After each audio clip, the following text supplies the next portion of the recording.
கால்நடை தீவன விலை உயர்வு உள்ளிட்ட பல்வேறு காரணங்களால் கொள்முதல் விலையை உயர்த்தி வழங்க கோரி பால் உற்பத்தியாளர்கள் சென்னையில் உண்ணாவிரதம் மேற்கொண்டனர்.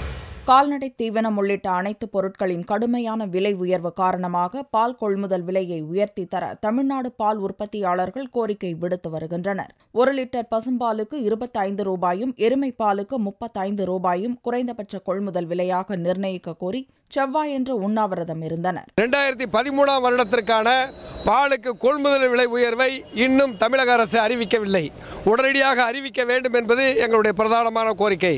1 லிட்டருக்கு பசும்பாலுக்கு 5 ரூபாயும் எருமைப்பாலுக்கு 7 ரூபாயும் உயர்த்தி அறிவிக்க வேண்டும். அதேபோல 9000க்கும் மேற்பட்ட ஆரம்ப கூட்டுறவு சங்கங்களில் பணிபுரியக்கூடிய 20,000 பணியாளர்களை பணி நிரந்தரம் செய்து ஆவின் பணியாளர்களாக ஏற்றுக்கொள்ள வேண்டும் என்ற இரண்டாவது முக்கிய கோரிக்கை வைத்திருக்கிறோம்.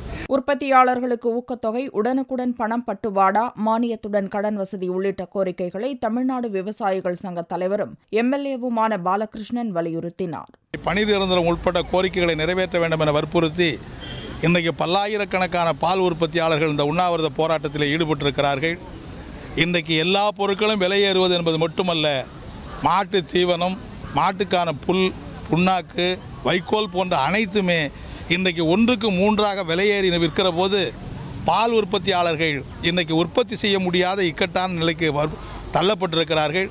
வருகிற சட்டமன்ற கூட்டத்தொடரிலே இவருடைய கோரிக்கையை சட்டமன்றத்தில் எழுப்பி அரசாங்கத்தை கவனத்தை இதில் ஈர்ப்போம் என்பதை இந்த நேரத்தில் நான் தெரிவித்துக் கொள்கிறேன். பால் உற்பத்தியாளர்கள் கோட்டை முன் உண்ணாவிரதம் இருக்கப் போவதாக அறிவிக்கப்பட்டதால் பரபரப்பு ஏற்பட்டது. ஆனால் சேப்பாக்கம் விருந்தினர் மாளிகையில் இப்போராட்டம் நடந்தது.